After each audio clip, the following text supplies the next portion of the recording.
아나운서 고민정입니다. 반갑습니다. 네. 항상 제 이름 앞에 아나운서라는 이 이름이 꼭 붙어 다니긴 하지만 사실 오늘 이 자리는 아나운서, 사회자 이런 딱딱한 표현보다는 신영복 선생님을 존경하는 글쎄 저 스스로는 제자이고자 하는 마음에 제자 중에 한 명으로서 오늘 이 자리에 섰습니다. 선생님 모시고 또 여러 가지 질문들 그리고 또 여러분의 마음을 담아서 여러 가지 여쭤보고 또 노래 공연도 듣고 영상도 보고 할 텐데요. 여러분들도 오늘 이 자리에서만큼 좀 편안하게 함께 호흡할 수 있었으면 좋겠습니다. 오늘 변방 여행 여러 곳이 있지요. 이제 책을 보신 분들은 아시겠지만 가장 첫 번째에 나와 있는 곳이기도 하고요. 하지만 우리나라에서는 가장 땅끝 마을이죠. 해남 땅끝 서정분교에서 시작이 됩니다. 이 학교에 있는 학생 수가 66명이에요. 전교 학생 수가. 근데 2012년 현재는 늘었을까요? 줄었을까요? 늘었으니까 제가 얘기하겠죠. 68명으로 늘었다 그래요. 네. 아니 근데 고작 2명밖에 안 늘었는데 하실 수도 있겠지만 6학년들은 또 중학교로 가잖아요. 그것까지 감안한다면 꽤 많은 수의 학생들이 늘어난 거기도 하지요. 아마 그곳에 무언가 이유가 있었기 때문에 그렇게 또 학생들이 늘 게 아니었나, 또 앞으로는 더 많이 늘지 않을까 하는 생각이 듭니다. 서정분교가 서울 아이들의 꿈이 아닐까라고 선생님께서 말씀하셨는데 아이들의 해맑은 모습 영상으로 먼저 만나보겠습니다. 죽기 싫다.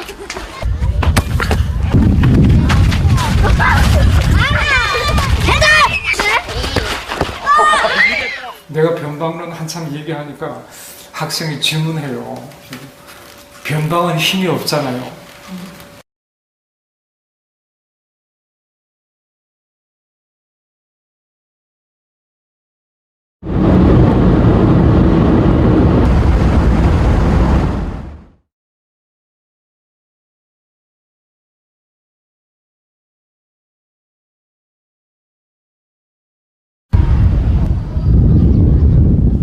이 주사위를 떼어내가지고 2개 만들어 볼까?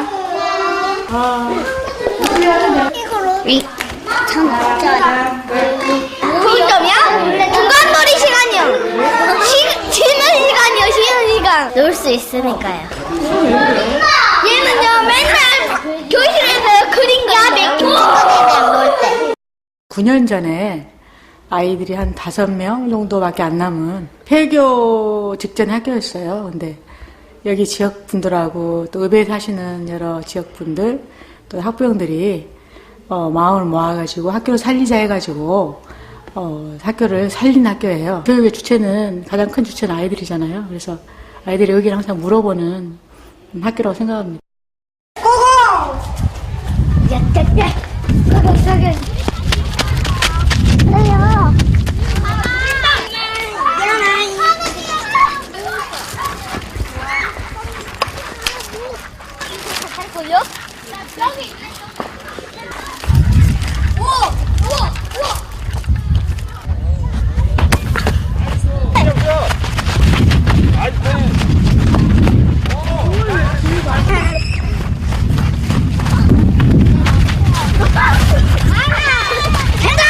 노는 거요. 네, 축구하고요. 미술 시간이 가장 재밌습니다. 지금 왜냐하면은 미술 시간엔 공부를 안 해도 되니까요. 저희 학교는 자유롭게 움직일 수 있고 뛰어놀 수 있는 그런 게 가장 좋은 것 같습니다.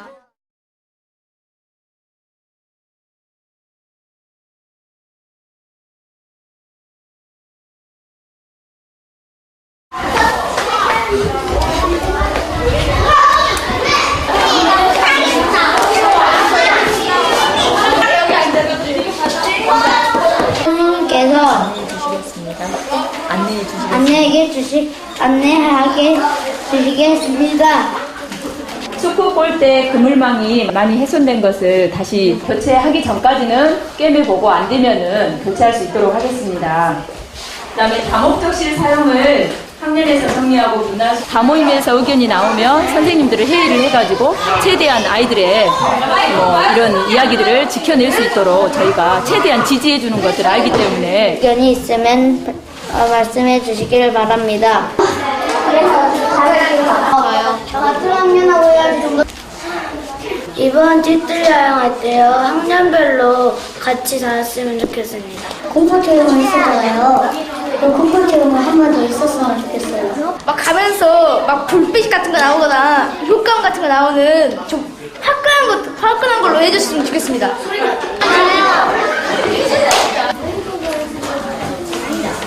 처음에는 내가 이런 말을 했을 때 아이들이 어떻게 생각하나 이런 것들이 두려웠기 때문에 말을 좀 잘 안 하고 또 선생님한테도 좀 어렵고 그랬는데 지금은 어떤 말더라도 포용이 된다라는 것을 알기 때문에 아이들이 더 좋은 소정분교를 만들기 위해서 그런 제안을 해서 더 나은 학교를 만들기 위해서 노력하는 것들이 반에서도 보이고 다모임에서도 보이는 결과라고 생각합니다. 좀 정신이 없기는 해요. 잘하는 것이 중요한 것이 아니라 함께 해나가는 것, 경험해보는 것.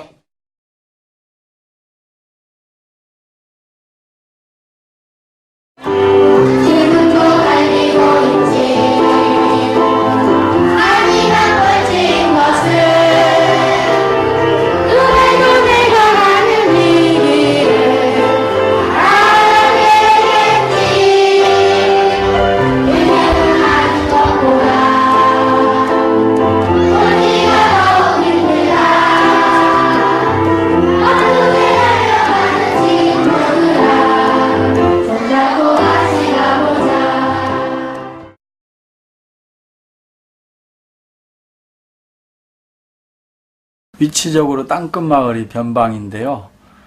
또 한편으로는 서정분교도 변방이었어요. 작은 도서관을 만들자. 도서관 이름도 학부모들하고 학생들이 짓고 했는데 간판이 없는 거예요. 신영복 선생님께서 흔쾌하게 써서 꿈을 담는 도서관이라고 하는 글씨를 보내주신 거예요. 제가 땅끝마을에 살고 있지만 늘 이곳이 중심이고 또 이곳에서 하는 일들이 세상 사람들에게 희망을 준다, 그렇게 생각을 가지고 있습니다.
네, 그럼 우리 다 같이 선생님을 불러보도록 하죠. 제가 신영복 선생님 하면 다 같이 나와주세요 하는 거예요.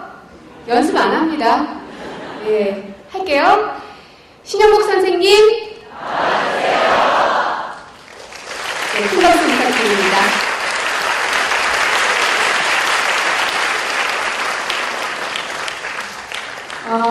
오늘 선생님하고 여러 가지 토크 콘서트니까 토크를 나누겠지만 그 전에 먼저 선생님께 직접 변방 이야기를 짧게 듣도록 하겠습니다. 네. 그럼 이제부터 제가. 네네네. 사실은 출판 기념회 제가 다른 사람 기념회는 한 번도 안 가고 있거든요. 오늘 너무 많이 오셨는데 저는 책 출판을 기념하기보다는 평소에 제 책을 돈 주고 구매해 주신 여러분들에게 그냥 감사하다는 인사를 드리는 자리로 오늘 그렇게 생각하고 있습니다. 고맙습니다. 아마 제 책을 많은 분들이 읽어주시는 이유는 크게 두 가지라고 생각이 돼요. 한 가지는 감옥에 너무 오래 있어서 좀 측은해서, 또 한 가지는 아마 독자 자신들도 자기가 비슷한 그런 아픔들을 갖고 있다고 아마 생각하시는 것 같아요. 그래서 아마 그런 공감, 다시 말해서 변방정서를 공유하고 있지 않을까 그런 생각이 들어서 오늘 그런 점에서 한 번쯤 변방에 대한 이야기를 서로 나누는 기회는 의미가 있겠다 그런 생각을 했습니다. 반갑습니다. 네, 그럼 여러분의 박수로 선생님 강연석으로 모시겠습니다. 부탁드립니다.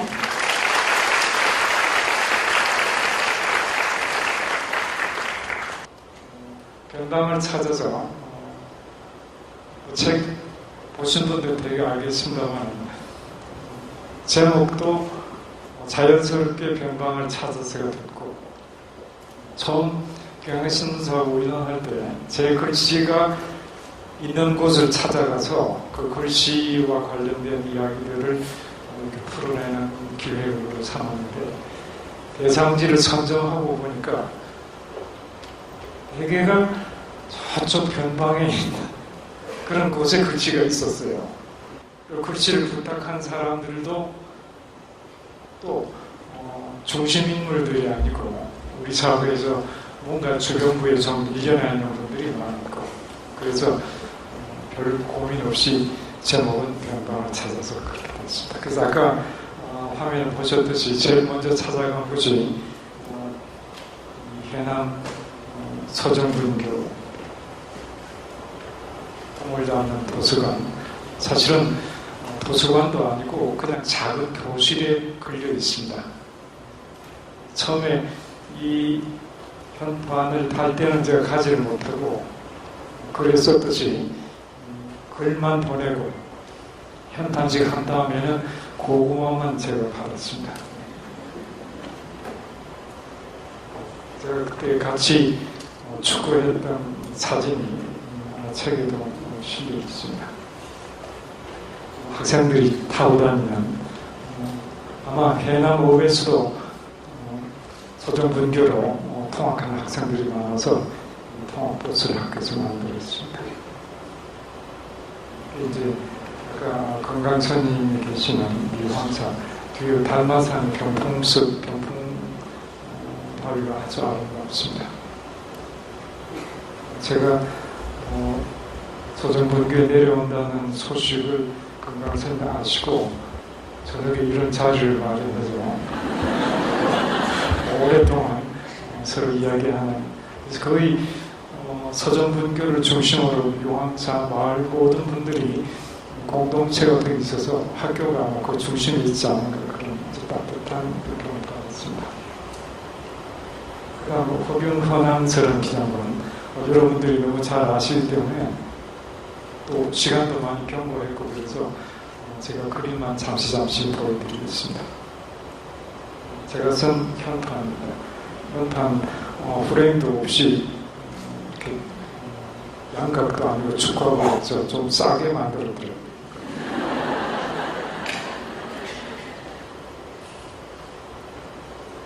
여기 작은 한옥 같은 작은 집이 기념관입니다. 그 대문에 그 현판이 붙어 있습니다.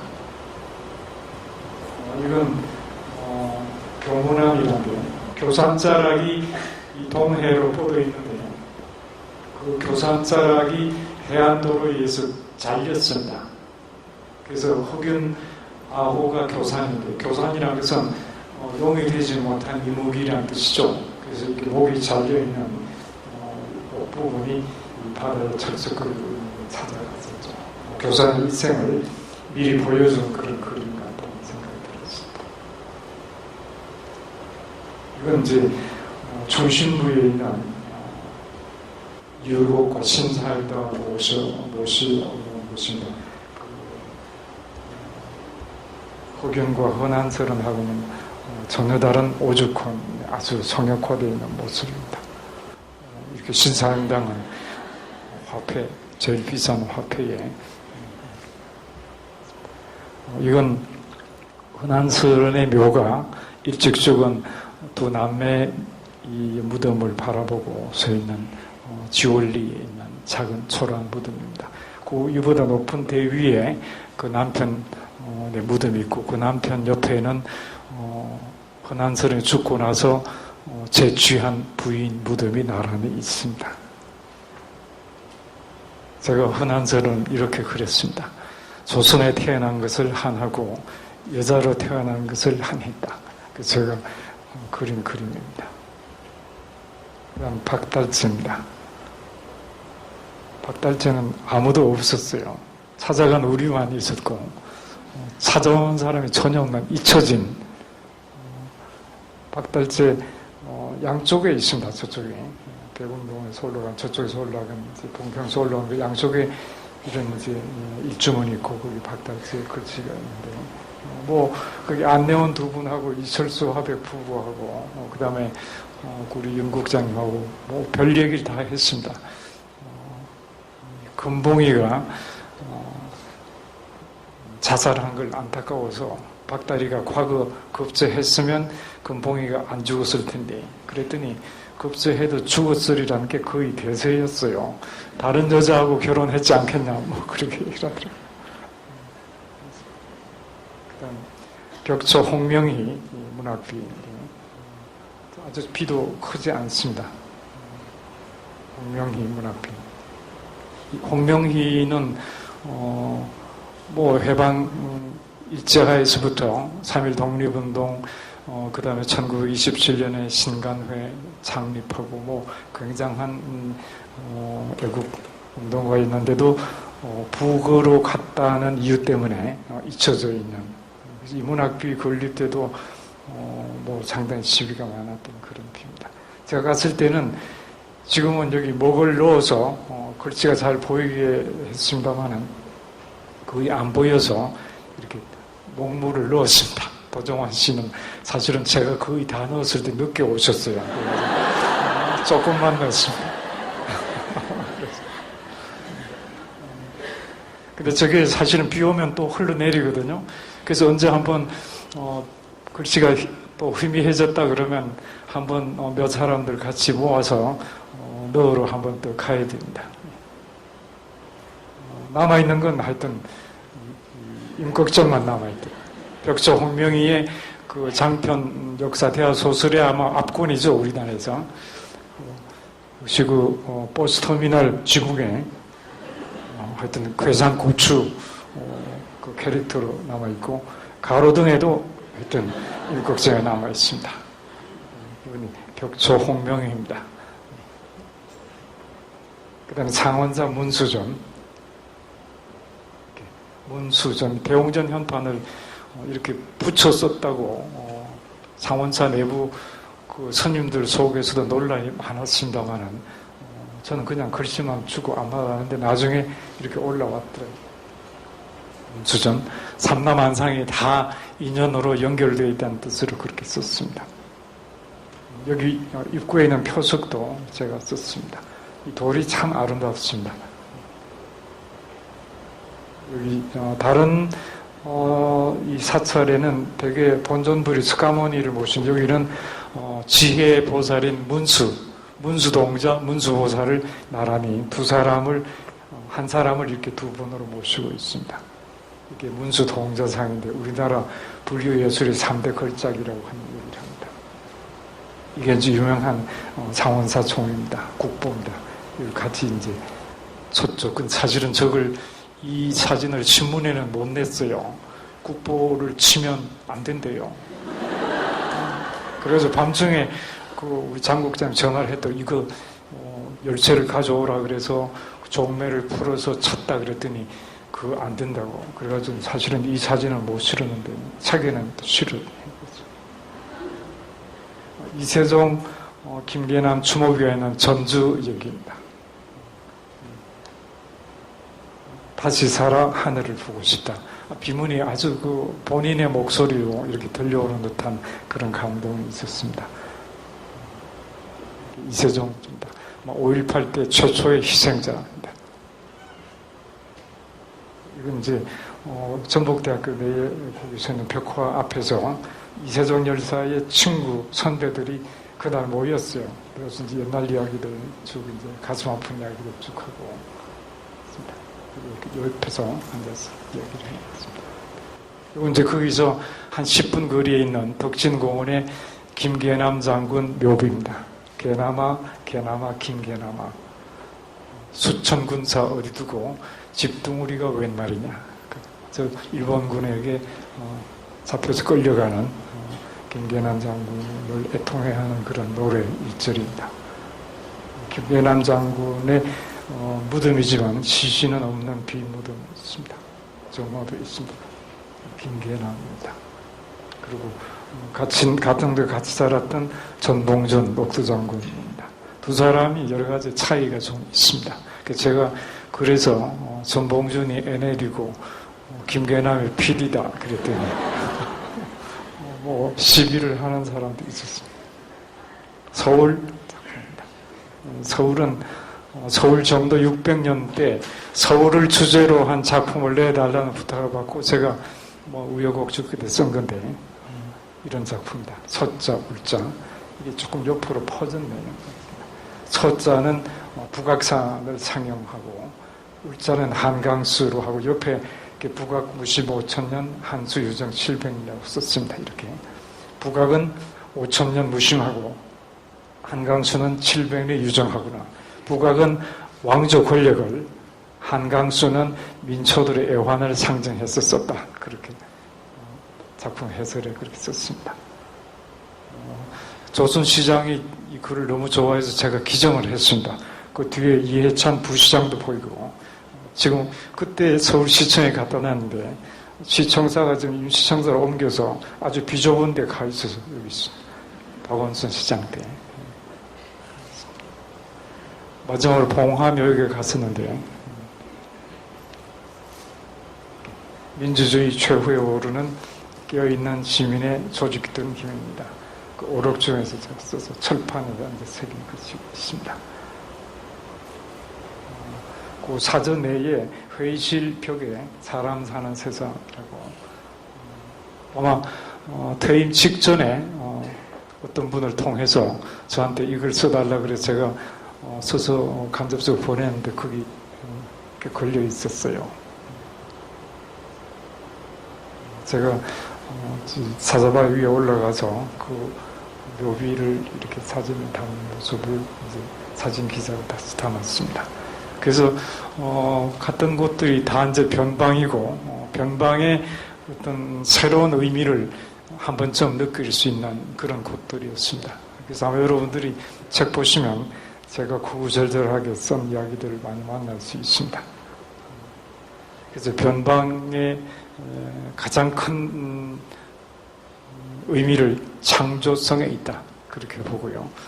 제가 오늘 시간이 많지 않기 때문에 간단하게 변방의 창조성과 관련된 몇 사람만 소개하려고 합니다. 처음이 간디입니다. 간디는 인도의 귀족 출신이 아닌데 바이샤 계급 출신이고 인도 민중들의 그 낮은 자리로 내려온 사람입니다. 그러면서도 2차 대전까지 식민지 해방투쟁의 창조적인 새로운 전형을 만들어낸 사람입니다. 사티아그라하, 비폭력, 불복종, 무저항. 특히 다라사나 소금 창고에 행진해서 갔던 그 광경은 뭐 역사적으로 아주 그야말로 절절한 경험으로 남아 있습니다. 밀러 기자가 런던 타임스 기자가 이제 그 상세하게 보도한 게 있습니다. 소금을 금지했기 때문에 소금 창고에 인도 민중들이 걸어갑니다. 그러면 앞에 무장한 병력들이 그대로 이제 칼로 찌르고 내려치면 쓰러지고 그 다음 줄이 또 가면 또 그대로 맞고 찔리고 쓰러지고 또 다음 줄이 가고 계속 들어갑니다. 아무도 팔을 들어 올려서 그 칼을 막은 사람이 없었다. 그럽니다. 무너진 건 인도 민중들이지만 영국의 인도 식민지 지배가 무너졌다. 그렇게 얘기를 합니다. 그래서 가장 낮은 곳에서 인도 민중의 그 무기력한 문화 정서 속에서 해방투쟁의 동력을 이끌어낼 줄 아는 새로운 해방투쟁의 어떤 전형을 간디가 만들었다. 그런 우리나라에도 연안박 지원이 변방의 사람이다. 저는 그렇게 생각합니다. 16살에 장가 들었는데 장가 들고 나서 처가 식구들이 새신랑을 다루어 보니까 글을 제대로 못했어요. 물론 무학은 아니었지만 반가의 자제가 읽었어야 할 책을 제대로 안 읽었어요. 그래서 그 장인과 처삼촌이 문고리를 걸어 잠그고 3년간 글 공부를 시켰다고 되어 있습니다. 16살까지 글을 제대로 안 읽었다는 사실이 다시 말해서 그 당시에 반가 자제들이 갖출 수 있는 그런 별려문의 문투라든가 또 낡은 그런 고문투의 글쓰기라든가 또는 교조적인 성리학 사상에 갇히지 않았기 때문에 열하일기라는 자유로운 그런 명작을 만들어냈지 않겠는가 싶습니다. 이건 비운에 있는 주헌인데 이게 이제 우리나라 개혁의 산실 규장각입니다.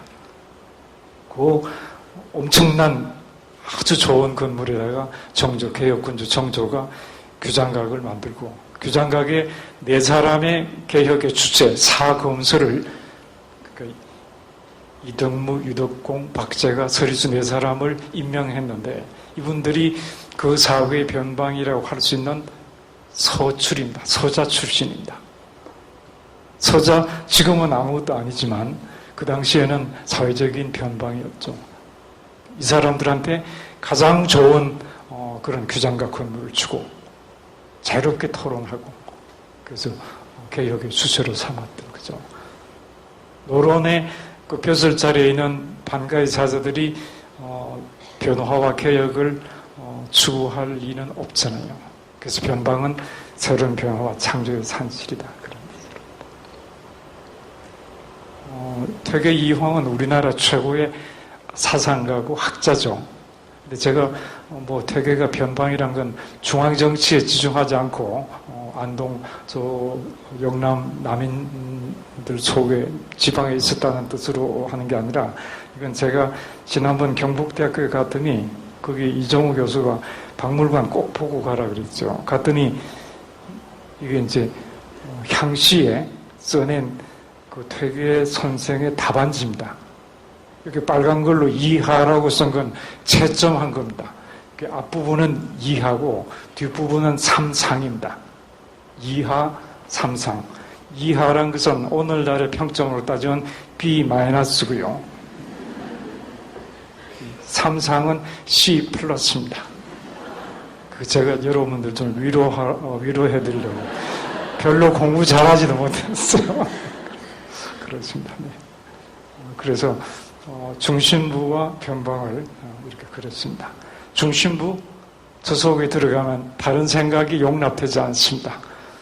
그래서 넓은 벌판으로 광야로 변방으로 가라. 길을 가는 자 흥하리라. 청을 쌓는 자 망하리라. 노마드의 검언이라고 그럽니다. 변방 대단히 좋지만 변방에서는 변방이 창조적일 수 있기 위해서는 결정적인 전제가 필요하다.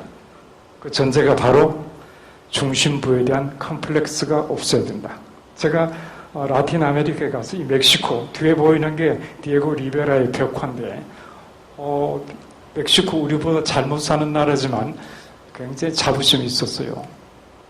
이 학생들이 디에고 리베라를 굉장히 높이 평가해요. 피카소에게 컴플렉스 가지지 않는 미술가. 피카소를 시원하게 결별하고 벽으로부터 거실의 벽으로부터 광장으로 그림을 갖고 나온 사람. 그리고 자기들이 문학의 그 기본적인 화두가 아버지 죽이기라 그러더라고요. 유럽 정전으로부터 미련 없이 결별하는 것. 그래서 많은 노벨 문학상을 받은 사람들이 나왔다. 변방의 창조성이라고 얘기할 수 있습니다. 그래서 중요한 것은 중심부의 논리, 담론에 갇혀있는 우리들의 생각을 깨트리는 것.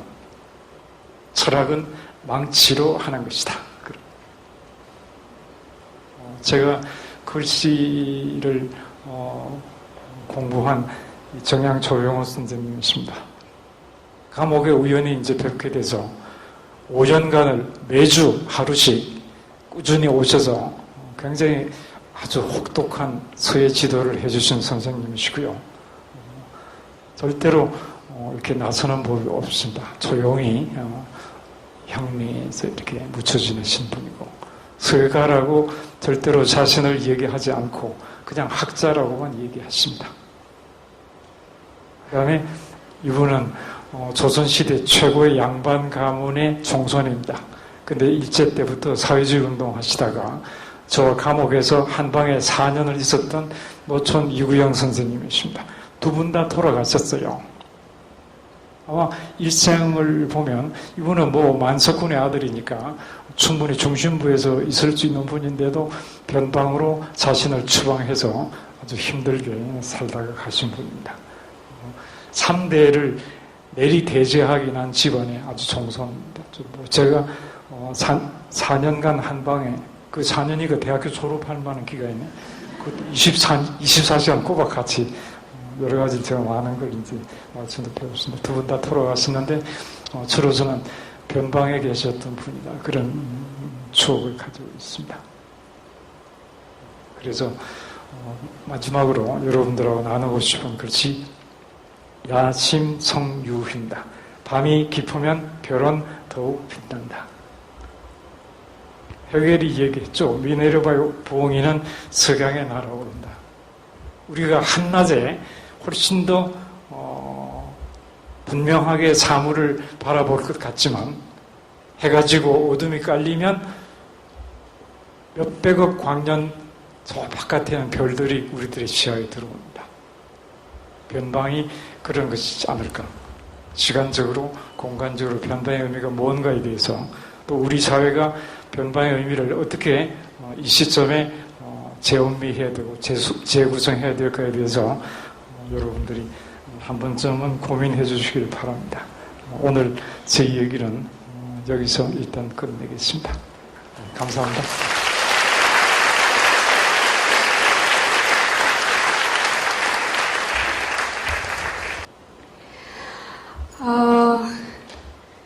저는 그냥 이렇게 둘만 얘기하면 되는 줄 알았어요. 근데 아니더라고요. 저 하나로는 만족하지 못하시는 듯 싶어서 오늘 귀한 분들 모셨거든요.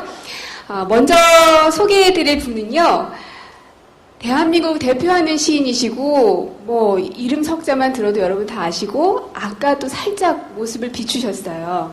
지각하셨던 분 아시겠죠? 네, 지금 19대 국회의원이시기도 하시죠? 도종환 선생님 모시겠습니다. 박수 부탁드립니다.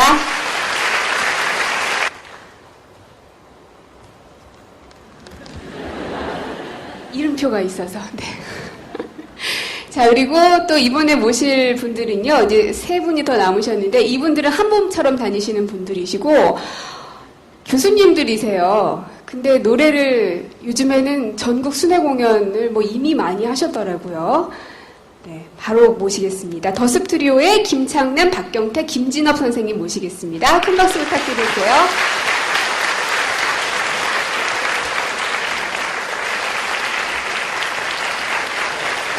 네, 이름표가 다 있습니다. 준비가 잘 돼 있어요. 선생님. 네. 굉장히 어려운 자리네요. 네. 일단 다 남자들인데, 제가 참 어려운 자리라, 마치 그 시아버지 앞에 앉아있는 기분이기도 한데요. 일단, 한 분은 너무나 유명한 시인이자 이제 국회의원이시기도 하시고요. 세 분 교수님들은 교수님이시고요. 선생님은 말할 것도 없고.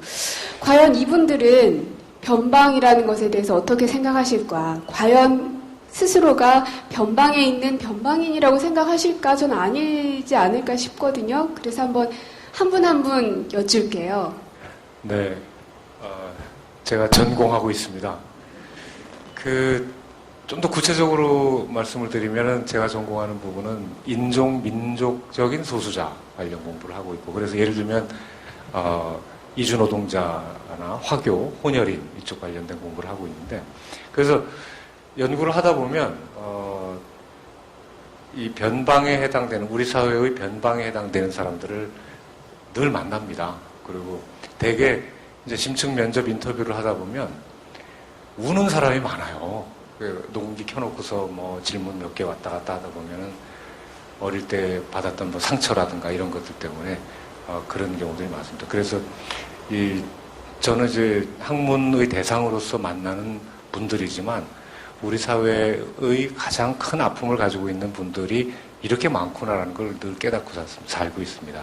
근데 변방이 누구를 중심으로 계산하느냐에 따라서 위치 이동도 있을 수 있겠다는 생각도 해봅니다. 예전에는 굉장히 멀리 있었던 변방에 해당되는 사람들이 이제는 제법 뭐 중심에 가까운 게 꼭 좋으냐는 또 별개의 문제지만 어떤 제도가 바뀜으로써 또는 뭐 예를 들면 정권이 바뀜으로써 위치가 굉장히 많이 변하는 것도 보고, 또 반대로 또 멀어지는 것도 보고, 이런 걸 보면서 변방이라는 것은 고정된 관념이라기보다는 가변적인 것이고, 이 시대를 살고 있는 우리가 어떻게 규정하는가에 따라서 얼마든지 바꿔낼 수 있는 개념이 아닌가, 그런 생각을 늘 하고 공부하고 있습니다. 저희가 기대했던 대답이 아닌 것 같아서 저희는 그렇게 늘 생각하고 있어요. 저희 성공회대학교 와보신 분도 계시겠지만 서울의 잘 끄트머리에 있습니다.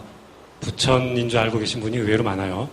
근데 우리 학생들은 늘 인서울대학이라는 데 대해서 자부심을 갖고 있는데, 어쨌든 저희 학교에서 한 걸음만 나가면 이제 서울이 아닌 그런 지역에 위치하고 있어요. 그래서 늘 저희 학교에까지 오시는 분들에게 신선생님께서도 늘 먼 곳까지 와주셔서 고맙습니다, 이런 인사를 하시곤 합니다. 그런 의미에서 그 위치로서 변방일 수 있고요. 또 많이 아시다시피 저희 학교가 한국 사회에서는 좀 특이한 학교로 그렇게 인식이 돼 있습니다. 신현복 선생님 때문일 수도 있지만 이제 말하자면 한국 사회 일반적인 어떤 담론 또는 어떤 정치적인 지형 이런 데서도 좀 변방이라는 이미지를 갖고 있는 것 같아요. 근데 선생님께서 말씀하시다시피 저희는 중앙에 대한 컴플렉스 전혀 없고요. 저희들끼리 저희의 나름의 뜻과 이런 것을 늘 이야기하면서 정말 대한민국에서 정상적인 어떤 학교, 변방이 아니라 앞으로는 그것이 어떤 모델이 되고 또는 우리 사회가 추구해야 될 어떤 가치가 되는 그런 어떤 교육의 모델, 그런 학생과 선생의 만남, 이런 것을 좀 해보자는 노력을 늘 하고 있습니다. 그런 의미에서 저희는 의식하든 안 하든 변방을 늘 자처하고 있습니다. 저도 이 학교 지금 학생이거든요. 그래서 사실 그 질문은 제가 준비한 건 아니고요. 여기 나와 있어요. 대한민국 대학교 좀 변방인가요? 라고. 저도 이걸 지금 내가 다니고 있는 학교인데 발끈했는데 그래서 말씀을 잘 해주셨어요. 그리고 또 우리 도정환 선생님께서는 너무나 유명하신 분이시고 정계로 이번에 가시기도 하셨지만 글쎄요. 주류에 계신 거 아니신가요? 변방이신가요? 변방에 계신 건가요? 혹은 그야말로 주류에 계신 건가요? 그냥 감히 여쭙겠습니다. 김창남 교수님은 변방을 자처한다고 그러셨잖아요. 근데 저는 물어보나 마나 그냥 변방입니다. 여태까지 변방에서 태어나서 변방에서 살았고, 충청도 산골에서 10년 전부터 아예 산속에, 변방에서도 더 산속에 들어가서 정말 첩첩산중에 들어가서 지낸 지 한 10년째 되었어요. 그러니까 태어난 곳, 살아온 곳, 그 다음에 작품을 써온 모든 곳이 변방이고 변방 그 자체이죠. 비주류이고요. 근데 이제 중심에 온 지 한 10여일 됐어요. 국회로 들어간 지 한 10여일 됐잖아요. 그런데 제가 중심에 들어와 있다고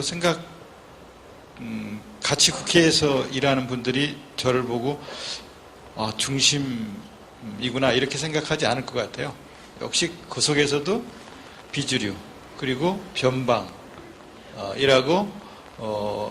당연히 생각할 것 같아요. 노무현 대통령은 대통령을 했어도 사람들이 주류로 중심으로 인정하지 않는 그런 사람들이 얼마나 많았습니까?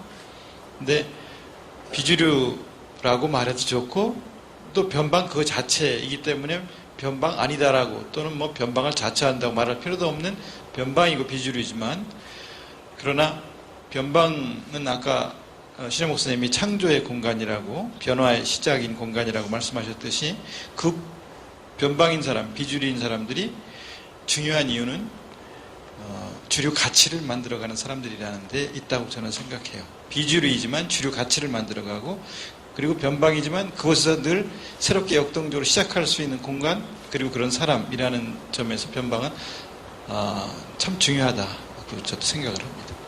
네. 아마 이 자리에 오신 분들 또 이 변방을 찾아서라는 이 책을 집어드신 여러분들 모두 스스로가 나는 변방에 있어. 그래서 난 이 책으로 좀 위안을 받고 싶어. 이런 마음들이 있지 않으실까 해서 제가 질문을 드린 건데요. 또 한 분 들어야죠. 김진업 선생님께서는 변방에 계시다고 생각하시는지요? 지금 우리 둘이 변방이잖아요. 아, 예.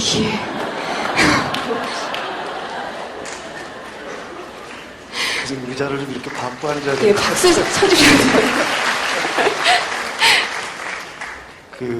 저희들이 더숲 트리오잖아요. 네. 근데 한 분은 기타를 치셔요. 그리고 한 분은 머리를 묶었어요. 그리고 이건 뭐라 그래요? 전문 용어로 짤짤이라고 하고 일반적으로 쉐이커라고 합니다. 하여간 뭘 하나씩 하셔요. 근데 저는 마이크만 붙잡고 노래만 하거든요. 그래서 더숲 트리오의 변방이 바로 접니다. 근데 이 변방이 아까 열등감을 가지면 창조성을 발휘할 수 없다고 그러셨잖아요. 저도 맞다고 생각해요. 그래서 사실 뭐 저는 의도적인 건 아닌데 열등감은 전혀 갖고 있지를 않아요. 좋은 점이 뭐냐면요. 이 두 사람은 더숲 트리오가 깨지면 굉장히 걱정을 하는데 저는 깨지려면 깨져라. 이런 생각을 하고 있기 때문에 전혀 괜찮습니다. 그래서 열등감은 없는데 한 가지 단점이 뭐냐면 제가 안주를 하더라고요. 그냥 변방에 그냥 주저앉아 있어요. 악기를 하나 좀 배우고 그래야 되는데 하나도 안 하고 있더라고요. 그래서 창조성이 발휘가 되려면 열등감도 없어야 되지만 안주해서는 안 되는구나 이런 거를 제가 깨닫고 있습니다. 이제 이 책 안에 보면은 8곳을 선생님께서 다니셨는데 이제 글씨를 주신 곳이 이곳 말고도 더 있으신 거죠. 네, 그 중에서 가보지 못했지만 꼭 한번 찾아가 보고 싶으신 곳이 있으신가요? 여러 군데 있어. 사실은 글씨가 크지 않거나 또 굉장히 사람들의 눈에 안 띄어서 그렇지 개인적으로는 그런 것도 많이 있습니다. 그러나 이제 신문에 연재하려면 어느 정도 이렇게 좀 보이는 규모는 돼야 되고요. 의미도 있어야 되고. 그래도 개인적으로 가장 가슴에 이렇게 남아있는 곳이 있다면 어디가 있을까요? 가장 남아있는 거 고르라고 하면 힘드네요. 아, 예. 여러 군데 있습니다. 아, 예. 네. 제가 이렇게 하고 질문을 해드리면은 굉장히. 사실은 예. 지금, 주류 담론으로 넘어갈까봐 걱정되고 그렇지, 하버드 대학교 인권연구소에도 글씨가 있고, 네. 베를린 자유대학에도 글씨 있고요. 아, 그래요? 엄청, 북한에도 있습니다. 북한에도 있습니다. 아, 그런가요? 네. 그렇죠. 가볼 수가 있어야 말이죠. 그리고, 근데 이제 아까 선생님께서 이제 강연을 하실 때 사진 속에서도 보여주셨지만, 홍명희 문학비 사진을 이제 찍으러 가셨을 때, 답사를 가셨을 때, 이제 도종환 선생님께서 지각을 하셨다고. 예. 지각이 아니라 우리가 먼저 도착했어요. 역시 오민이 한다고. 예. 이제 읽으신 분들도 계시겠지만 아직 못 읽으신 분들도 계시니까요. 문학비 어떻게 세우시게 됐고 또 어떤 곳인지 좀 소개 부탁드릴게요. 홍명희 선생의 그 문학비는 괴산, 충북 괴산군 괴산읍 제월대 마당에 세웠는데요. 저희가 한 16년 정도 됐어요. 홍명희 문학제를 해왔고요. 그 홍명희 문학제를 해마다 하면서 그 중에 한 해에는 이제 문학비를 좀 세우자 그래서 문인들이 10,000원씩 몇만 원씩 이렇게 모금을 해서 문학비를 세웠어요. 문학비를 세울 때는 그 제월리 사람들이 굉장히 좋아했어요.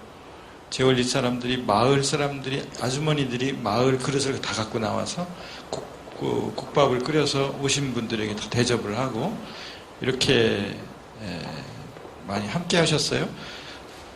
홍명희 선생이 북으로 가시면서 그 주위에 있던 땅 17만 평을 다 주고 가셨거든요.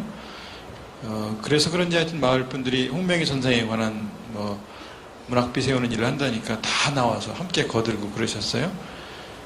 다만 걱정하는 사람도 있었어요. 이러다가 나중에 통일이 돼서 홍명희 선생님 가족이 오셔가지고서 땅 다시 내놓으라고 그러면 어떡하지 이런 말씀하시는 분도 있었지만 대부분은 마을 사람들이 그 비 세우는 것을 좋아하셨어요.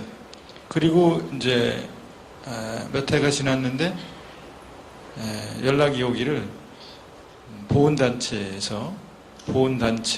세 군데에서 부상자들 단체도 있고 미망인들 단체도 있고 참전했던 분들 단체도 있는데 그 단체 분들이 모여서 현충일날 미망인회에서는 소복을 입고 한 손에 태극기 한 손에 망치를 들고 이 문학비를 깨겠다 이러셨어요. 그래서 이제 막 달려가서 싸우려고 달려갔어요. 이제 문학비를 세운 우리 문인들이 또 홍씨 문중에 계신 어른들하고 이렇게 싸우려고 누가 도대체 깬다는 거냐 그래서 갔더니 대표단 나오라고 그랬더니 대표단 나오신 분들이 이제 평생 혼자 사신 할머니, 그러니까 6.25 때 남편이 전쟁에 나가서 돌아가시고 난 뒤에 수절하면서 평생을 혼자 사신 그런 할머니라든가 아직도 파편이 몸에 박혀있는 그런 할아버지 이런 분들이 나오셔서 이 문학비는 이대로 방치해 둘 수가 없고 용납할 수가 없다고 그러셔서 왜 그러나 그랬더니 이제 옛날 같으면 보훈단체 분들을 군에서 많이 대접하고 그분들이 뭘 요구를 하면 잘 들어주고 그랬는데 요즘에 뭘 현충일 행사 한다 그러면은 괴산고등학교 밴드부가 좀 나와서 좀 연주를 해주라 그러면 애들 시험 때문에 안 돼요 이렇게 한다는 거예요. 공부해야 되기 때문에 안 돼요 이렇게 비협조적으로 나오고 사무실도 점점 협소한데 바꿔달래도 안 바꿔주고 이런 불만들이 쌓였는데 그 불만을 이제 홍명희 문학비에다가 터뜨리면서 이걸 깨겠다고 그러셔서 아무리 설득하고 설명을 하고 문학적으로 얼마나 훌륭하신 분이신지 임꺽정이라는 작품이 어떤 작품인지 또 이분이 그 황장엽 씨의 증언에 의하면 6.25 전쟁을 최종 결정하는 6인 군사위원회 최고 결정기구 몇 분 최종 결정한 자리에서 끝까지 반대를 하셨다고 하는 증언을 황장엽 씨가 내려와서 청주 MBC에 인터뷰를 하면서 그 얘기를 했어요. 그런 것들을 얘기해줘도 하나도 통하지 않고 무조건 안 된다. 안 된 이유가 뭡니까? 이렇게 물어봤더니 문학비 뒤에 있는 홍명희 선생의 일생을 요약한 그 글에 평생 민족을 위해서 애를 쓰며 사셨고 할 때 그 평생자가 들어간 건 안 된다. 그 다음에 홍명희 선생은 이렇게 이제 쭉 이야기하고 있는 선생은 문학하는 사람들이 볼 때 선생이지만 우리가 볼 때는 선생이 아니다. 선생자 들어간 걸 용납할 수 없다. 또 하나는 이제 전범이란 말이 안 들어갔다. 이게 들어가야 된다. 들어가야 된다. 6.25 전쟁에 전범이란 말이 들어가야 된다. 그래서 앞에 두 개는 저희들이 그건 양보할 수 있습니다. 평생자 빼겠습니다. 또 선생자 빼겠습니다. 그 다음에 전범이라는 말을 넣는 것은 저희가 받아들일 수 없습니다. 이렇게 해서 이러면서 이제 서로 대치하고 있다가 나중에는 하도 고집을 부리셔서 그러면 그냥 깨세요. 그냥 부수세요.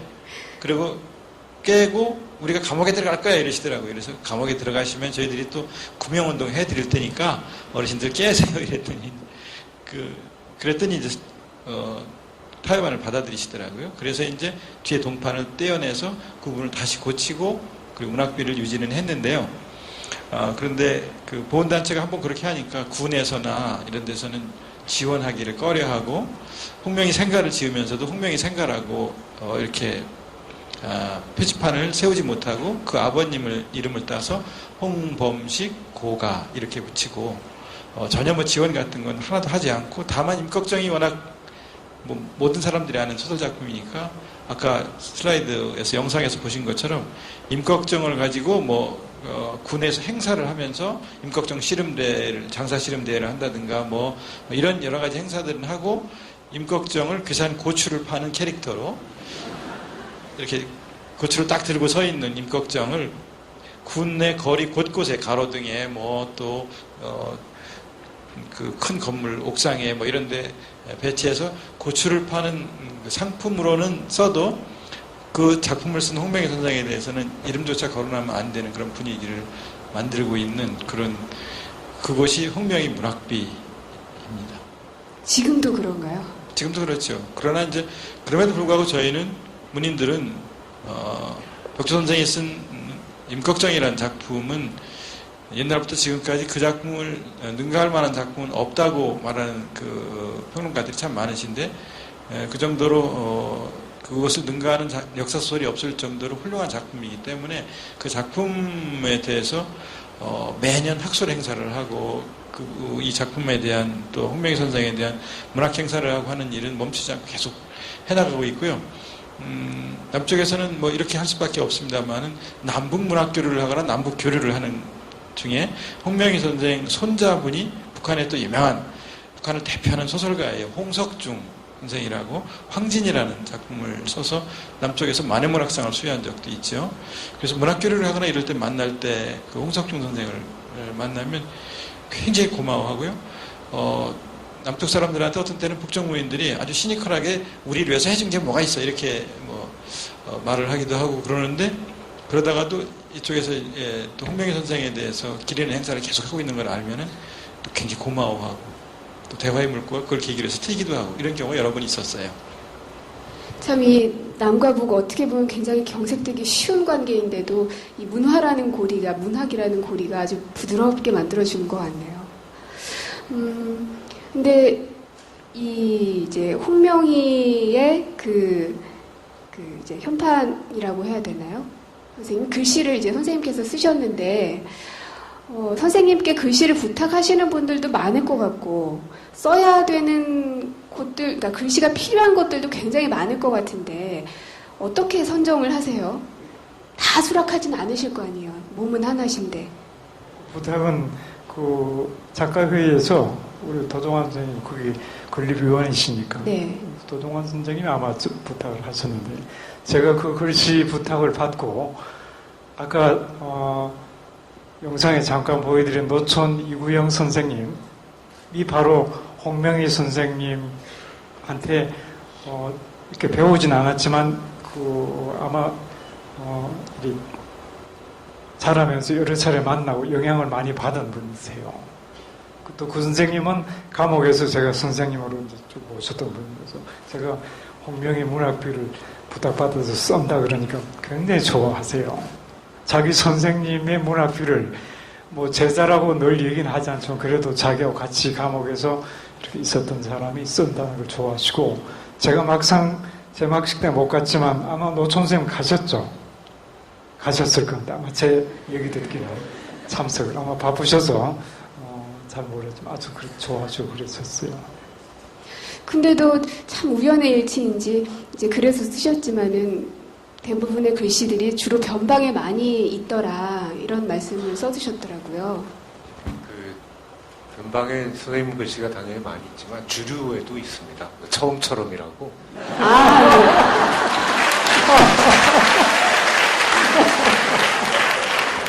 그래서 아까 이제 고민정 아나운서가 어떤 기준으로 혹시 글씨 청탁을 받으셨을 때 써주시기도 하고 아니시기도 하는가 이런 건데 아마도 많은 경우에 확실한 거는 시민단체에서 아까 이런 얘기 해도 되나?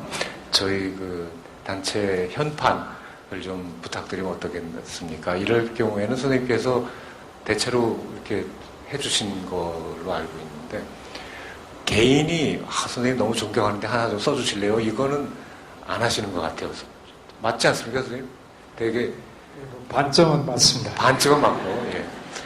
제가 왜 나한테 자꾸 묘비명 써달라 그러냐고 그냥 폰트로 쓰라 그러니까 어느 단체에서 하는 얘기가 다른 분 글씨로 쓰면 민주의사가 아니라 그런다고 써달라 그런다고 그런 얘기 들은 적이 있습니다. 사실은 이제 선생님께 글씨 청탁을 하는 창구 역할을 제가 가끔 하기도 합니다. 다른 분들도 마찬가지고 직접 연락드리기는 예를 들면 뵌 적도 없고 하니까 통해가지고 뭐 당신이 좀 이렇게 말씀을 드려줄래.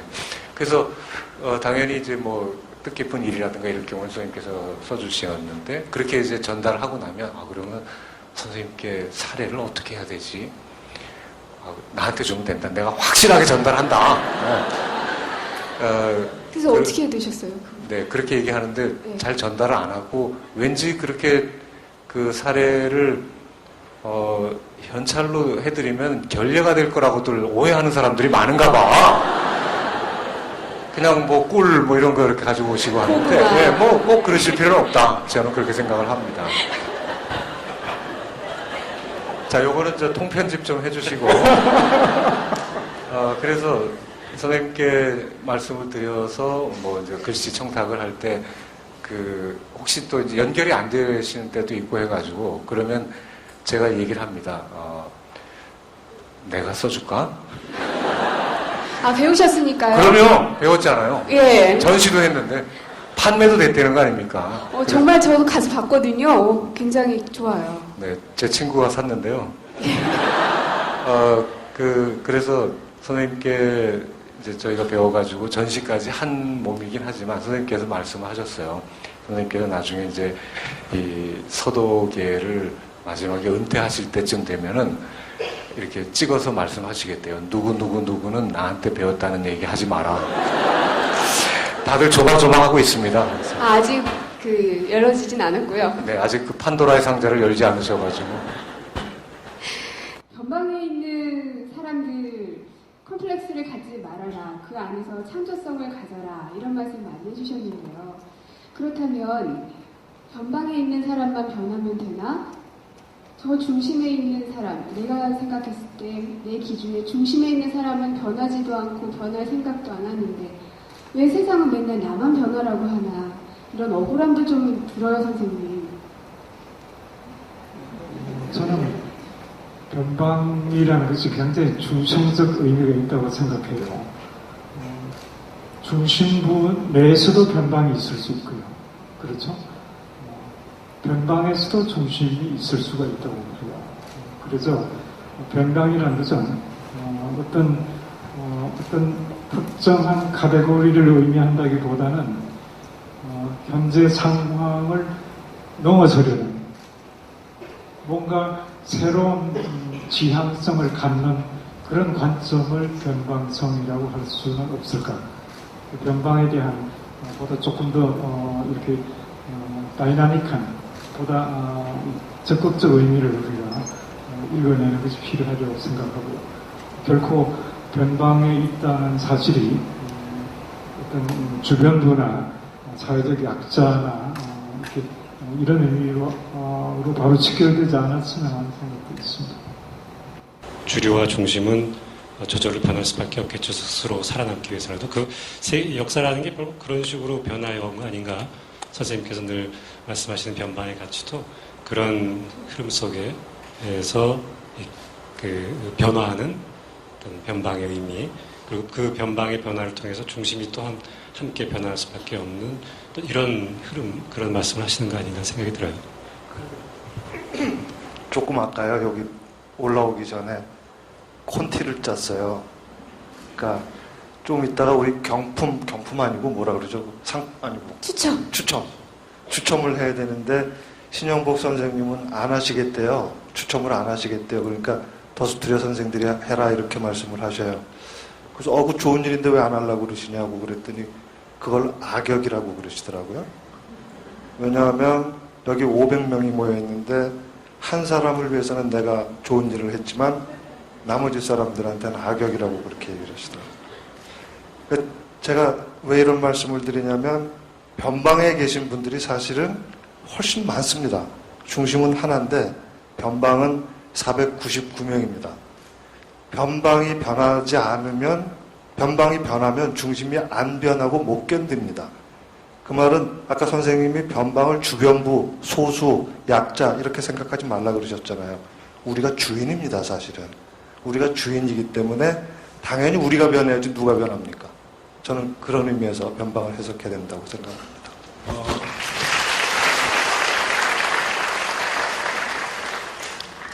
시 쓰는 사람 입장에서 보면은요, 제가 이제 그 산골에 충북보원의 산방에서 조그만 항토집에서 지내면서 글 쓰고 그러는 동안 주위에 있는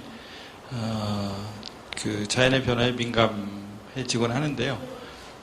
거기 피는 꽃들을 보면서 그런 생각해요.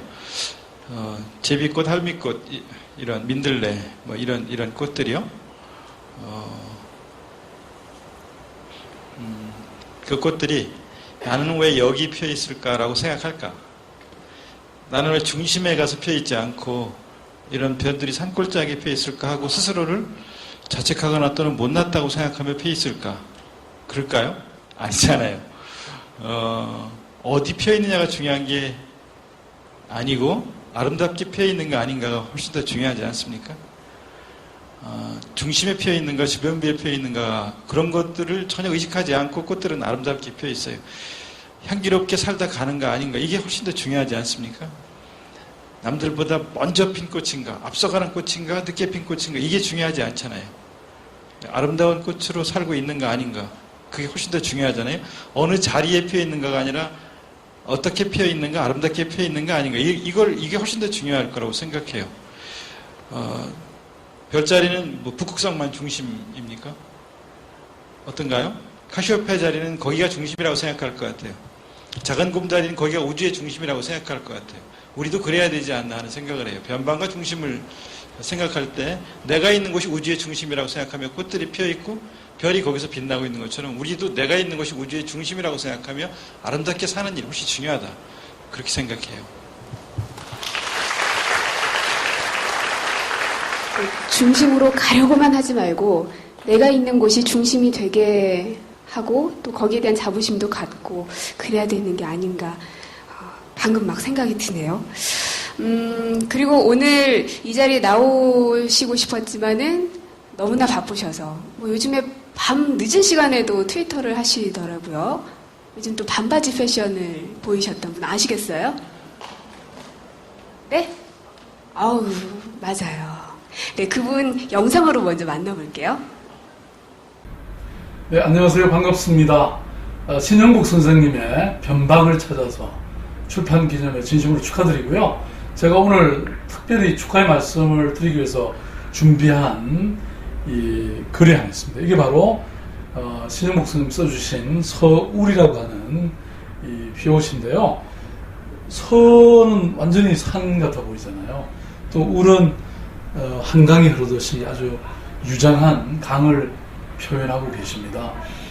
저는 이 글 보면서 정말 서울이 이 북악을 지금 표현하신 건데 북악만이 따로 존재하는 건 아니지 않습니까? 저는 백두대간의 그 한 줄기, 한 점으로서의 북악이 존재한다고 생각합니다. 나머지 백두대간이 없다면 어떻게 북악이 존재하겠습니까? 또 한강도 이미 700리를 내려와서 한강이 존재하는 거고 또 이 한강물은 한수는 또 바다로 들어갑니다. 저는 중심과 변방, 서울과 지방이 따로 있는 것은 아니라고 생각합니다. 만약에 그것이 둘이라면 둘 다 망하는 거라고 생각합니다. 그게 하나일 때 비로소 하나의 몸이 되고 또 하나의 나라가 되고 하나의 세상이 된다고 생각합니다. 바로 신영복 선생님의 이 글은 바로 그런 것을 나타내 주는 거라고 저는 믿고 있습니다. 그래서 이 그림 제가 소중하게 잘 간직했다가 나중에 서울시립박물관에 전해주려고 그렇게 생각하고 있습니다. 오늘 선생님 좋은 출판 기념회 되시고요. 많은 함께 하시는 분들 다시 한번 축하드립니다. 고맙습니다. 저 작품은 처음에 이제 청탁을 받으시고 바로 저렇게 써야 되겠다 결심하시기가 좀 여러 가지 우여곡절이 있으셨던 걸로. 저런 이제 구상이 바로 나오진 않죠. 그냥 두고두고 생각하다가 처음엔 사실은 제가 거절했어요. 저희가 아니니까 초청에 응하지 못하겠다. 이러다가 거절은 하고 나서도 서울을 주제로 한다면 어떤 걸 쓸 수 있을까? 혼자서 고민하다가 마침 저런 좋은 생각이 떠올라서 혼자서 글씨를 쓰고 나서 그 다음에 보냈어요. 글씨가 마음에 들어서. 그래서 디자인하는 분들이나 여러분들이 칭찬을 많이 했어요. 그래서 지금도 좀 아끼는, 저로서는 애착이 가는 작품이에요. 근데 저 작품을 이제 내셨는데 그 서와 울과 그 의미가 있잖아요. 아까 짧게만 말씀을 하시고 강연 때 짧게만 말씀을 하셨는데 굉장히 좋은 의미가 담겨 있거든요. 조금 더 자세하게 설명을 해주세요. 북악과 한강을 이제 서울의 상징으로 일단 잡고요. 북악과 한강 두 개를 서자를 북악처럼 울자를 한강처럼 이렇게 쓰고 근데 이제 산수만 가지고는 서울을 다 담을 수 없으니까 그 속에 사람들의 삶도 담아야 되겠다. 그 생각해서 옆에다가 이제 한시를 한 수 써서 부설을 했죠. 그래서 북악은 5,000년간 무심하지만 한강수는 700리 유정하게 흘러가는구나. 북악은 권력의 쟁투가 행해지는 그런 자리지만 한강수는 민초들의 고달픈 삶을 안고 유유히 유정하게 흘러간다. 그렇게 대비를 제가 했습니다. 그러면 이 북악에 있는 분들이 좀 한강에 있는 분들을 좀 이렇게 잘 하셔야겠어요. 네.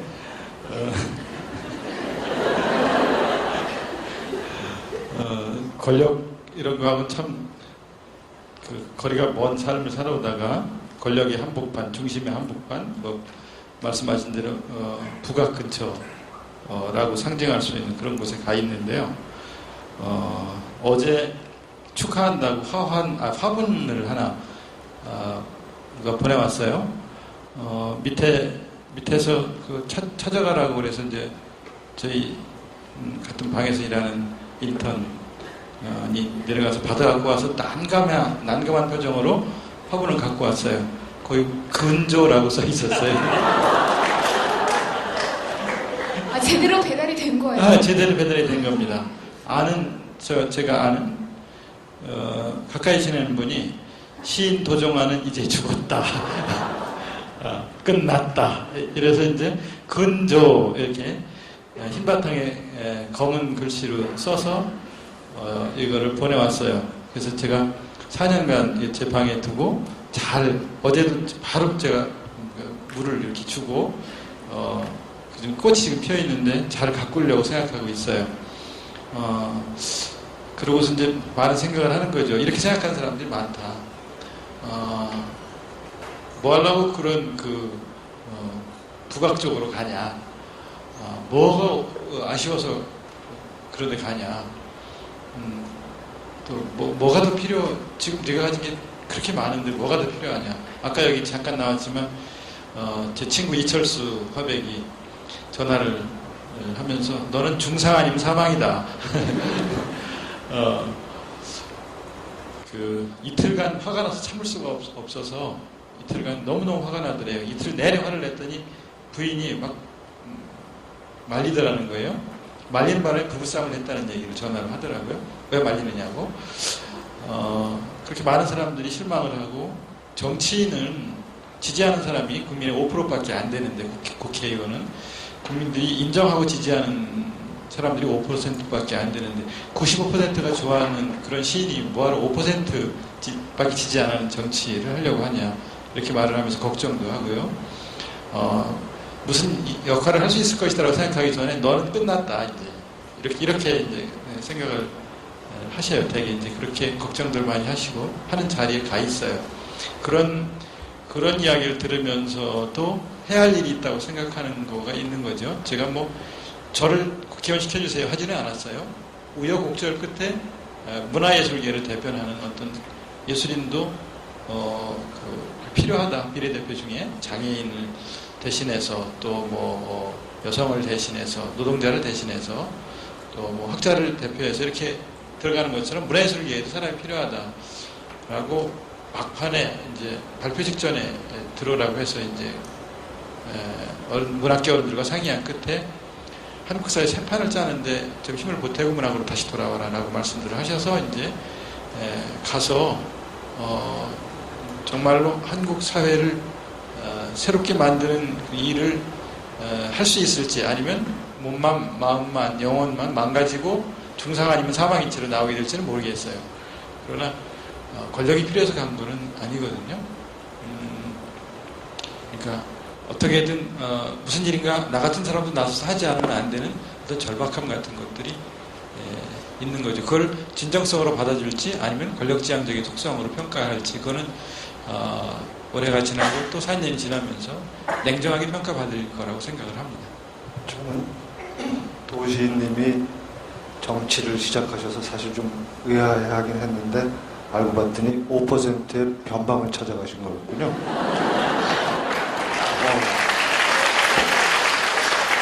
근데 제 생각에도 우리 사회의 정치는 정말로 변방 중에 변방입니다. 왜냐하면 정치가 잘 돼야 된다고 생각하면서 정치에 참여하는 교수, 제대로 된 교수, 정치에 참여하는 제대로 된 시인 거의 없잖아요. 진짜 변방이거든요. 저는 이걸 깨트리지 않고서는 정치가 잘 되길 바라는 거는 깨라 이렇게 생각을 합니다.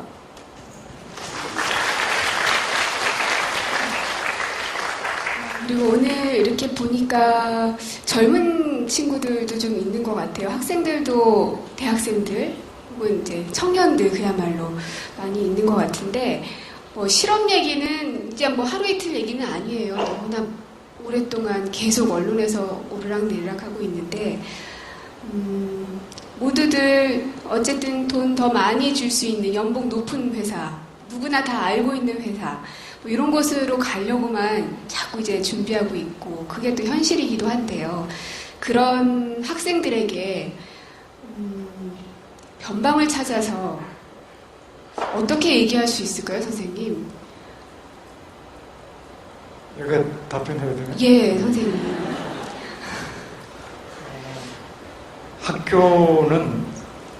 사실은 학교는 현실로부터 조금 독립되어 있어야 돼요. 교육은 100년 대계라고 그러잖아요. 100년 후를 내다볼 줄 아는 그런 곳이 대학이어야 된다. 그런 얘기죠. 그래서 학생들도 10년, 20년 후를 내다보는 그런 삶을 살아야 된다고 생각합니다. 그런다면 학생들이 일단 뜻을 둬야 될 것은 기존에 만들어진 어떤 중심부가 아니라 변방에서 새로운 걸 만들므로써 현실을 고쳐나가는 것, 바꿔나가는 이런 노력들을 해야 되지 않겠는가 생각하고요. 아까 말씀드렸듯이 우리가 소위 말하는 중심부에 일단 들어가는 경우라도 변방의식, 변방의 관점은 견제할 필요가 있다. 그런 생각을 갖습니다.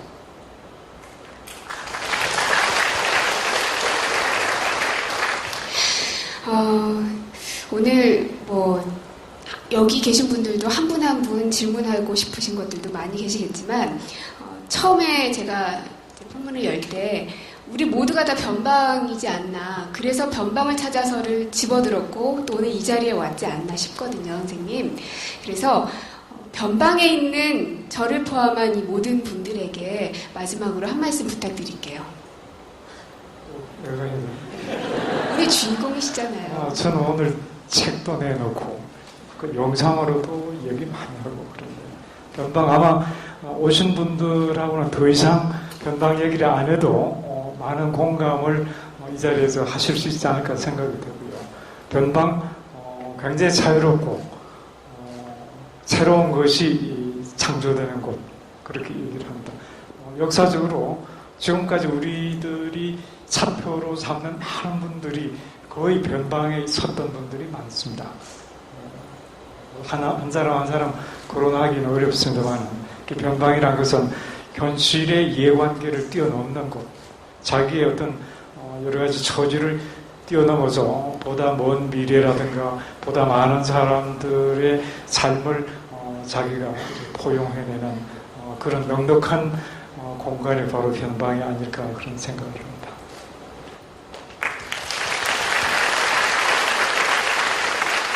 그러면은 변방 이야기는 여기서 마치도록 하겠고요. 이어서는 그 가수들의 공연이 있습니다.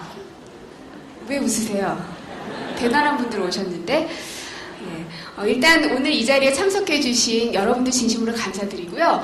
신영복 선생님, 또 도종환 선생님, 또 김창남 선생님, 박경태 선생님, 김준호 선생님께 다시 한번 큰 박수 부탁드립니다.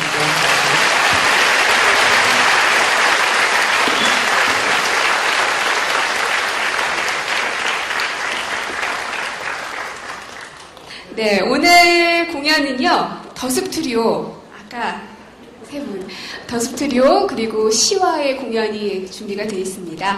그리고 오늘 오신 분들 끝까지 자리를 지켜주세요. 추첨이 있습니다. 선생님께서 직접 쓰신 서화를 족자 표고까지 해오셨으니까요. 네 분께만 드리니까 여러분 끝까지 자리에 앉아 계셔야 되고요. 여러분이 가지고 있는 좌석표가 곧 이제 추첨했을 때 그 번호표가 되니까 잊어버리지 마시고 잘 챙기시기 바랍니다. 자, 그럼 지금부터 흥겨운 노래마당 함께 즐기겠습니다.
가로 가거라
저는 지난주에 이 변방을 찾아서를 읽게 되었는데요.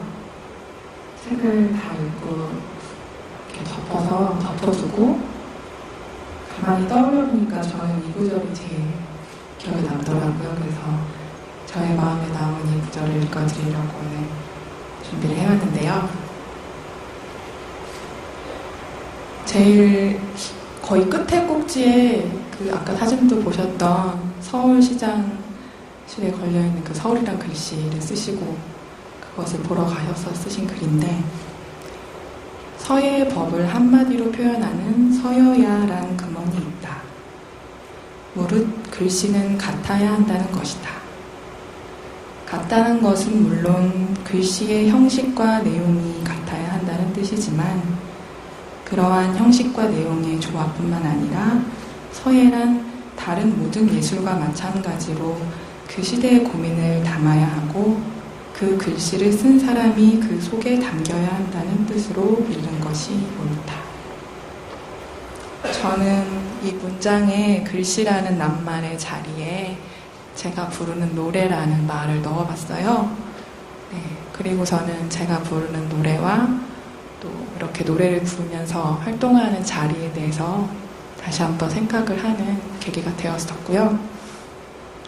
그 중에 제가 요즘 활동하고 있는 것 중에 하나는 같은 세대의 동료 여성 뮤지션들이랑 위안부 피해 할머니들께 헌정하는 음반을 만들고 있거든요.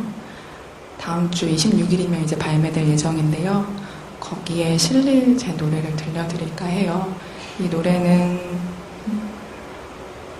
그 할머니들께서 과거의 일을 증언하는 역할에만 너무 묶여 계시지 않은가. 물론 그 일도 중요하고 기억하고 앞으로 꼭 사과받아야 할 일이지만 그 이외의 할머니 개인으로서의 욕망이나 현재의 행복은 혹시 잘 못 찾고 계시진 않을까라는 안타까움에 만든 노래입니다. 제목은 아무도 묻지 않았네.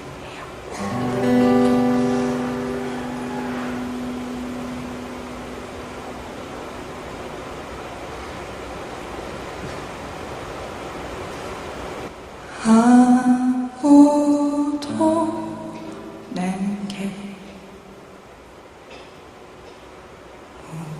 묻지 않았네. 요즘 어떻게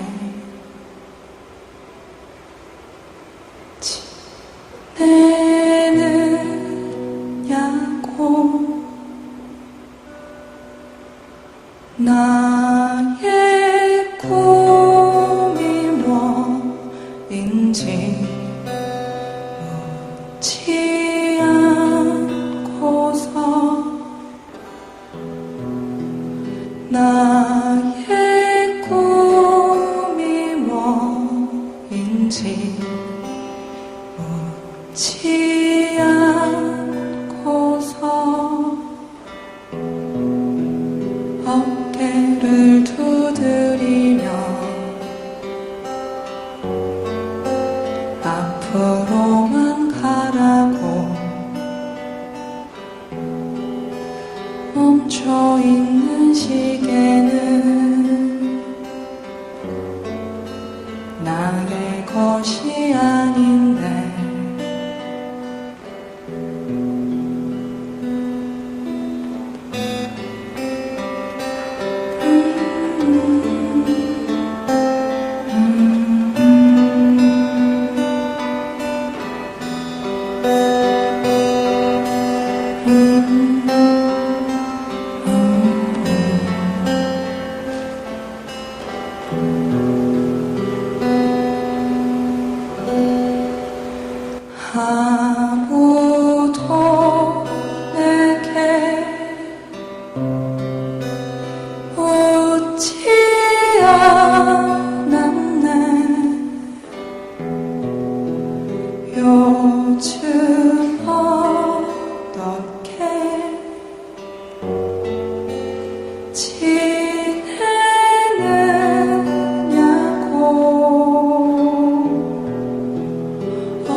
요즘 어떻게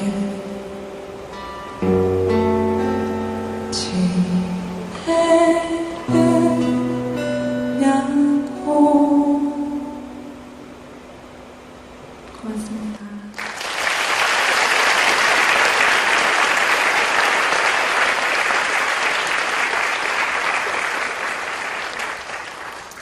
김영국 선생님이 책의 마지막 꼭지에서 한 번 더 변방이란 새로운 시작을 할 수 있는 공간 이라고 말씀하시면서 각성에 대해서 또 한 번 말씀을 하셨어요. 그래서 제가 이제 다음에 마지막 곡은 아니고요. 다음에 부를 곡이 이 노래에 등장하는 인물은 그러한 각성을 살아가면서 각성을 한 인물이라는 생각이 들었거든요. 그래서 오늘 이 자리에서 부르면 잘 어울릴 거라는 생각이 들었고요.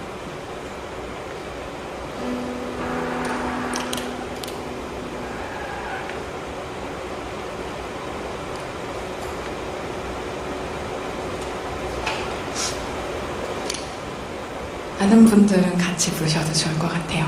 노래의 제목은 제비꽃입니다.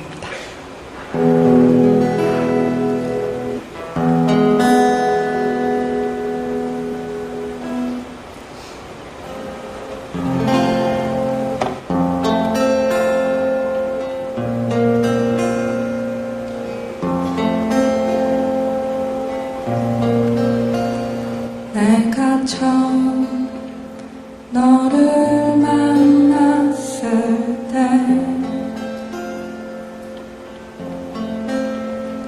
너는 작은 소녀였고 머리에 제비꽃 너는 웃으며 내게 말했지. 아주 멀리 새처럼 날고 싶어.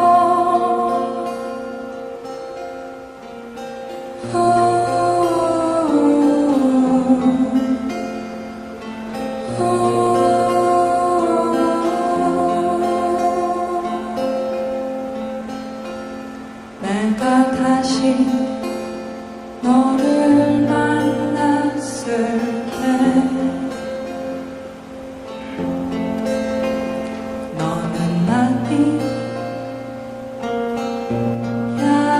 야위었고 이마에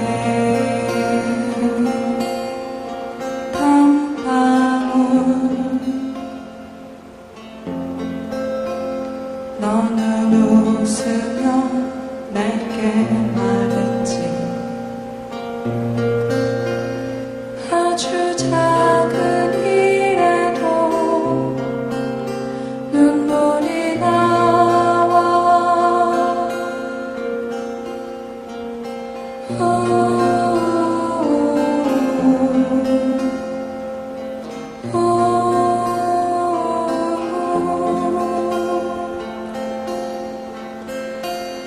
내가 마지막 너를 만났을 때 너는 아주 평화롭고 산 넘어 없는 길 너는 웃으며 내게 말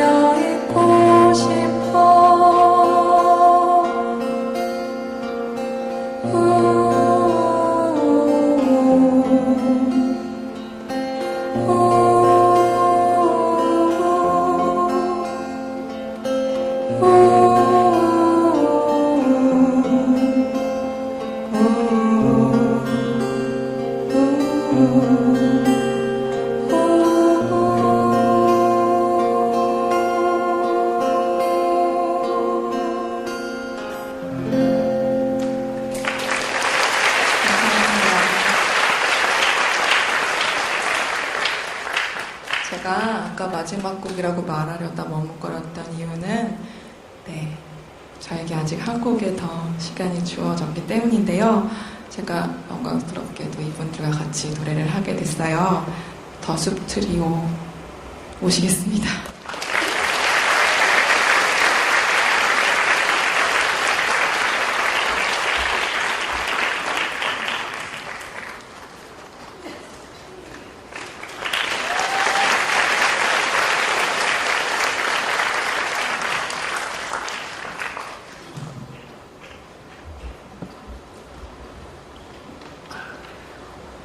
안녕하세요. 더숲 트리오입니다.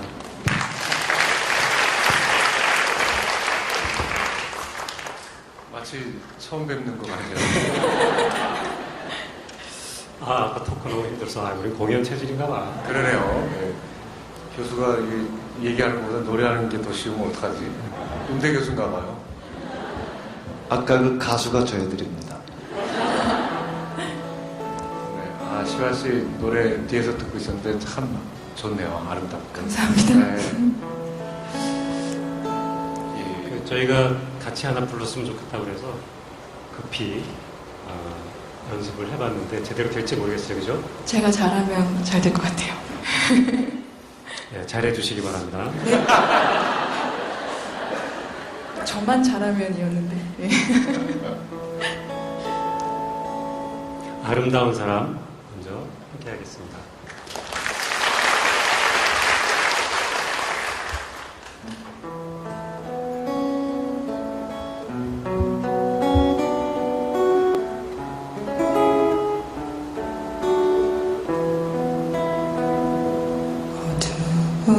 비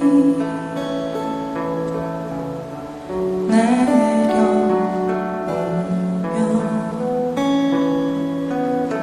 저마 밑에 하나이 울며 서있네. 그 맑은 두 눈에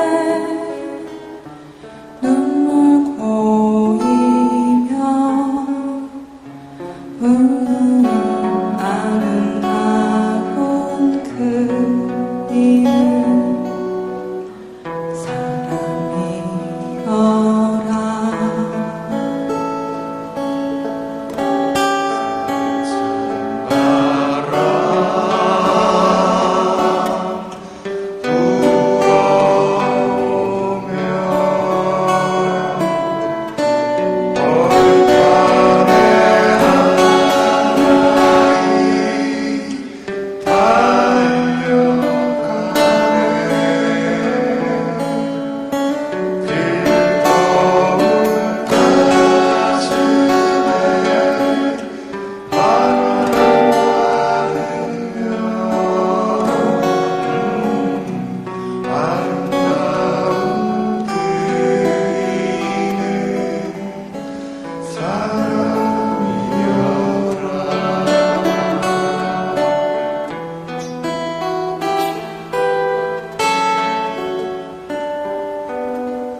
김지환 씨 고맙습니다.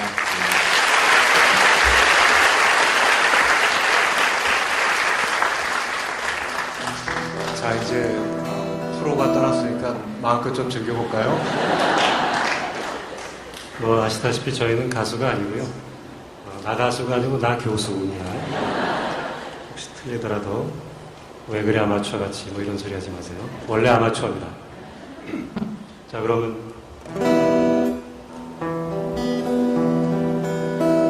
첫 번째 노래를 먼저 보겠습니다.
저희 공연을 사전에 보신 분들도 계시겠지만 되게 안 보셨을 걸로 기대합니다.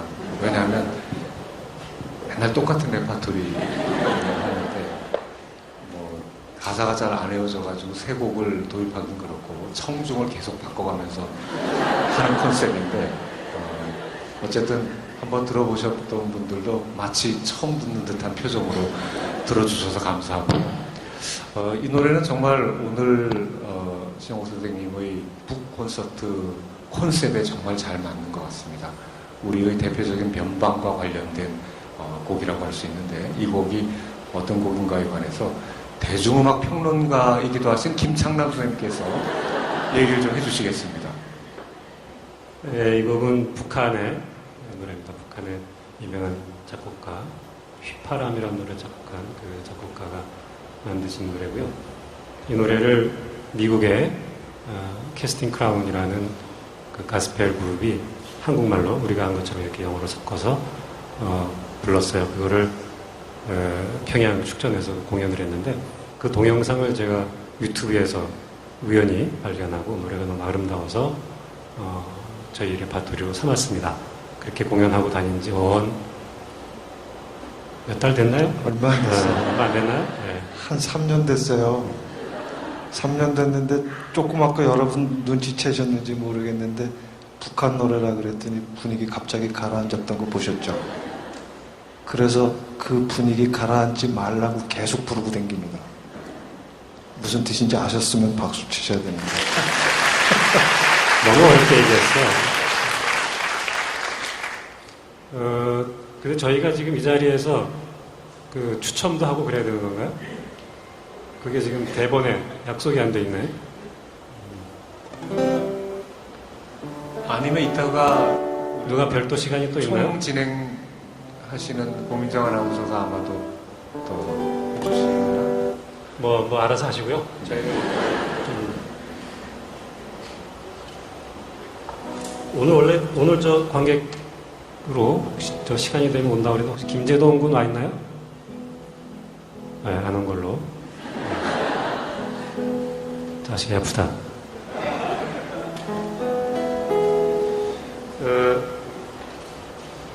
사실은 저희한테 이렇게 정해진 시간이 없어요. 저희 오늘 밤새입니다.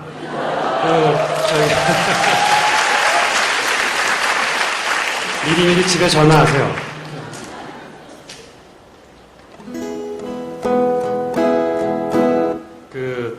저 다음 곡은 우리가 너무 좀 처지는 노래를 불렀으니까 좀 밝은 노래를 하나 할까요? 있다는 일단. 네, 마치 전혀 안 짜고 즉흥적으로 하는 것처럼 알고 계시는 걸로 믿고.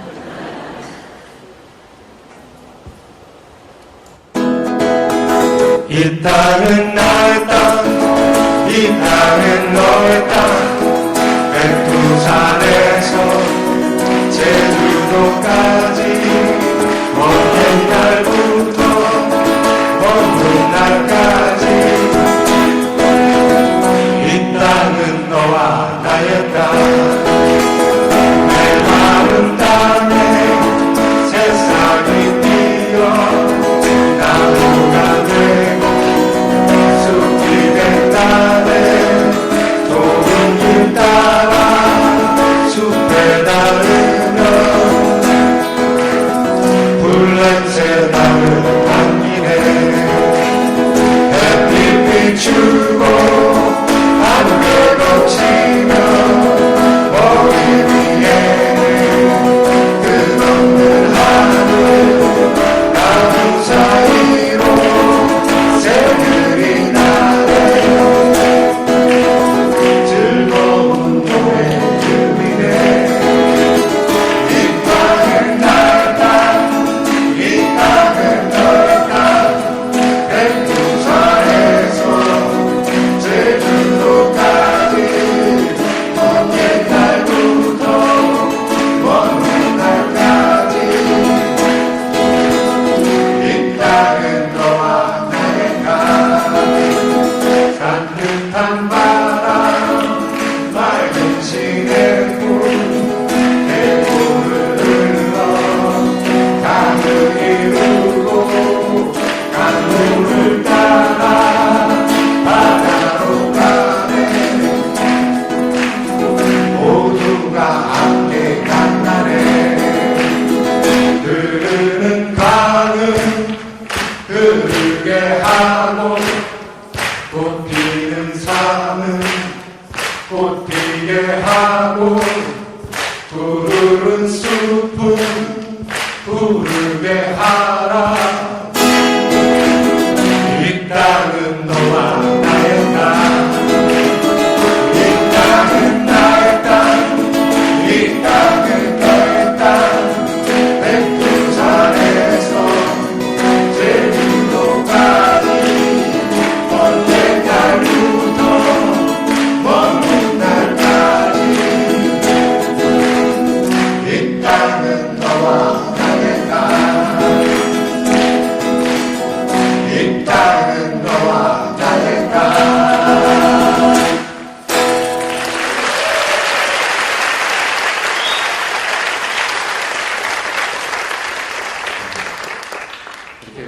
여러와 같이 터져나오는 이 박수는 혹시 큰 기대를 하지 않았다는 얘기? 그냥 궁금해서요. 그 너와 나의 땅이라는 곡은 저희 더숲 트리오에게는 굉장히 큰 의미가 있는 곡입니다. 뭐냐면 2010년 가을 서울 강남 봉은사에서 있었던 4대강 반대 콘서트 4,000명 정도가 모였을 때 저희가 올라가서 불렀는데 피날레로 저희가 올라간 바 있습니다. 저희 앞에 오프닝 뛴 가수로는 뭐 안치환이라든가 한영애라든가 뭐 그런 그냥 참고하시라고요. 나이순이었대요. 나이순? 한영애 씨가 우리보다 위 아닌가? 아, 가방끈 순인가? 네. 그건 좀 경쟁력이 있겠습니다. 이런 식으로 밤새는 거예요?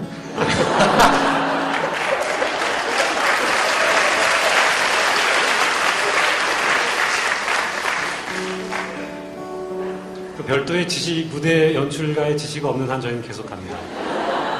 저희가 원래 뒤풀이 전문 가수거든요. 자, 이번에 이제 어떤 노래 한번 해볼까요? 뭐 연습 안 해봤지만 이거 한번 해봅시다. 아름다운 것들.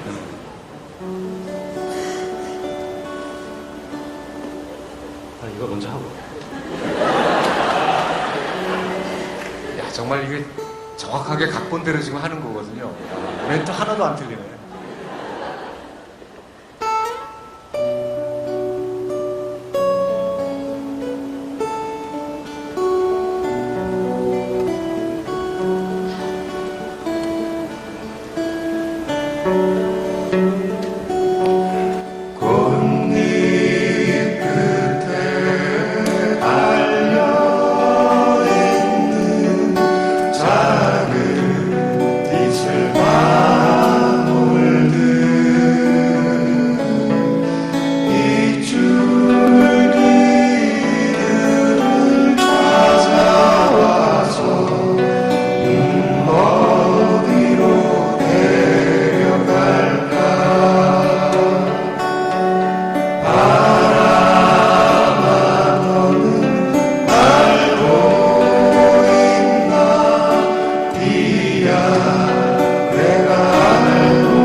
비야 내가